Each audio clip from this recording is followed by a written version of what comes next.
this is how it starts. Take your shoes off in the back of my van,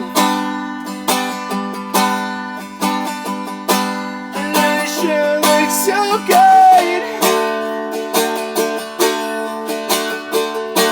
when your shirt's hanging off your back.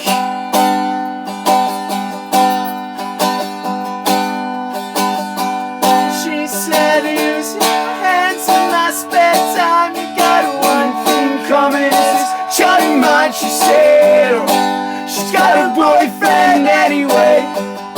She's got a boyfriend anyway. And I'm not trying to stop you, love. If we're gonna do anything, we might as well just fuck. She's got a boyfriend anyway. She's got a boyfriend anyway.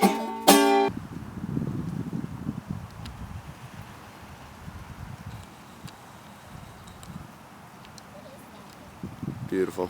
My name's Alex. I sing, and been in the band for 5 years. Freddie, our bass player, we had been in bands together since we were like 11, 12 years old. And then those were all really shitty. And then we were like 15, 14, and I don't know, we just kind of renamed it, rebranded it, new members. We started On Your Marks. That was like 5 years ago.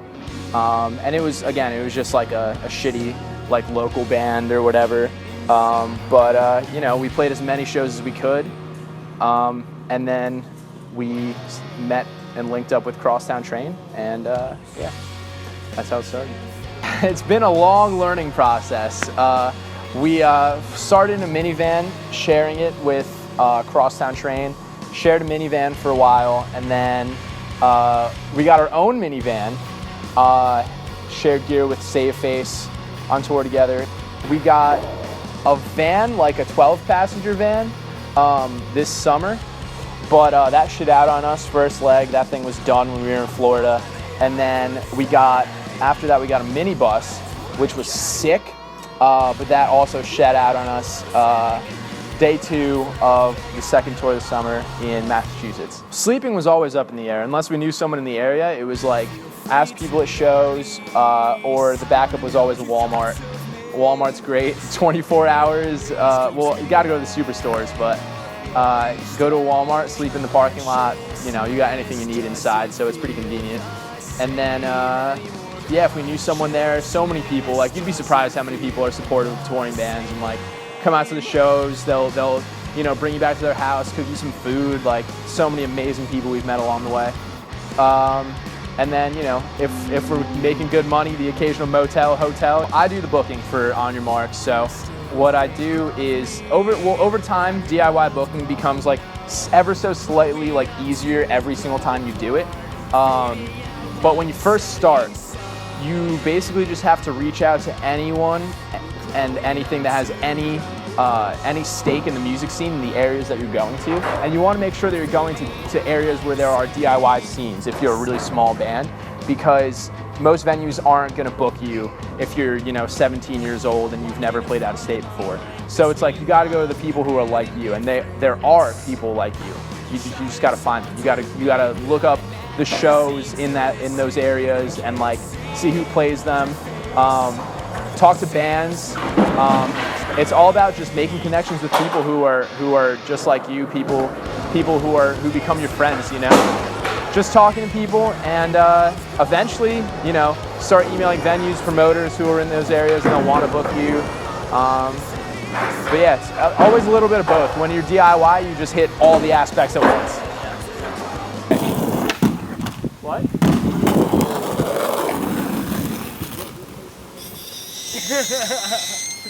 Okay, so I'm Phil. I play guitar and I sing in On Your Marks. And I'm going to talk to you a little bit about what's happened over the past couple weeks.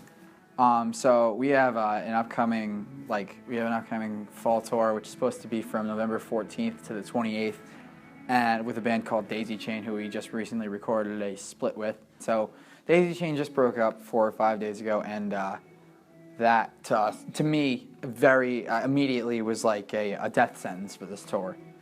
you know, we'd be splitting the cost of a van, which was going to be nearly $3,000 with everything said and done. Probably, I think $2,800 was like the actual like final total that we got, but it's going to be that between like 9 people. And now it's looking like it's going to be closer to, like, you know, with the loss of members, it's looking like only 2 of the members of Daisy Chain are even willing to come on the tour with us. And, like, they're considering having fill-ins come in, and, like, I know they're prepared to do that, but, you know, this band doesn't exist anymore, Daisy Chain.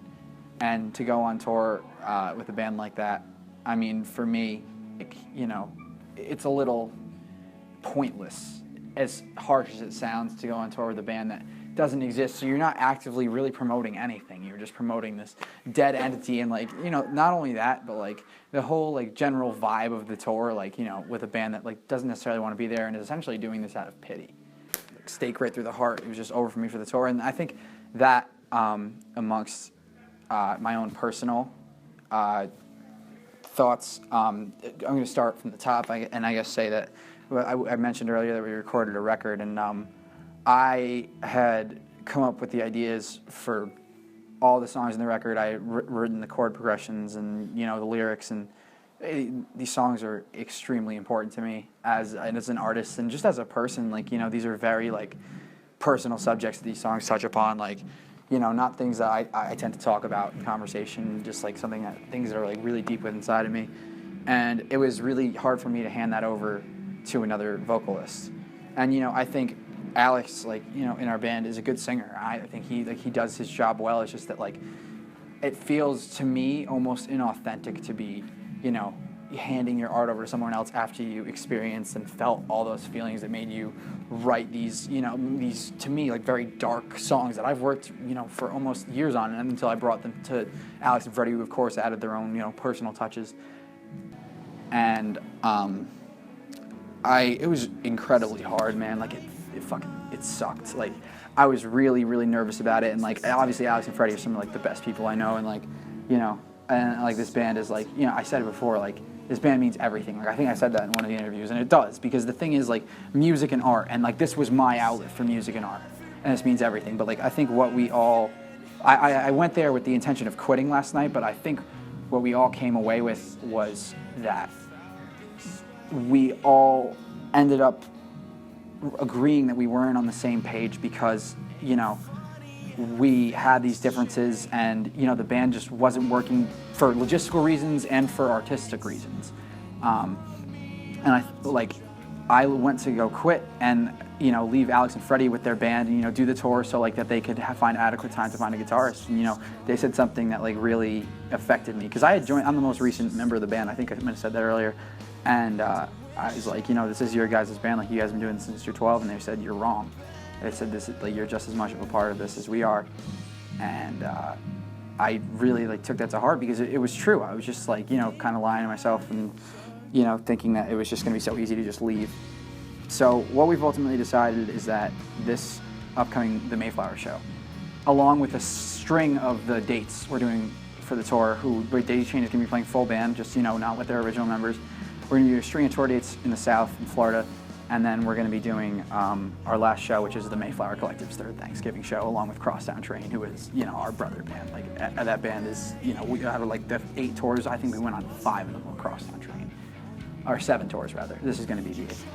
And what we decided is that we're going to, you know, take some time to get our personal lives in check, and like to, like, you know, go back to college, like, because that was one of the things, you know. We all want degrees. Our parents wanted us to get it. They fought our whole lives to get it, and, you know, I feel as though we owe it to at least them, let alone ourselves, you know, like, because music, you know, as much as it's great, like, you can't guarantee that it's gonna last forever, and like, we have this thing by like saying, like, by any means necessary, you know, we need to make music our life, and like, this is the means we're taking. Whether this is like On Your Marks going away and us forming a completely new band with a new dynamic, in which the people who write the songs are those who are allowed to sing and decide who sings, which we all agreed upon as being a fair agreement that, you know, would appease everyone who writes and who expresses their art, to express it to the highest potential. And yeah, so we're gonna be taking time off and going back to school, but we're gonna be making music. This new band, who we don't even know what the name is, And that's kind of like the great thing is like we don't know.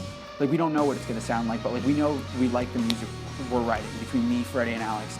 And like as much as it's gonna be upsetting to people who like us, and like even to ourselves, like it's like it's over. But like it was like a hell of a ride, dude. Like it's just the greatest experience, and like I think now that like we have such a better mindset, like it's only gonna open up so many doors as musicians and just as people in general. I think it's just a good step.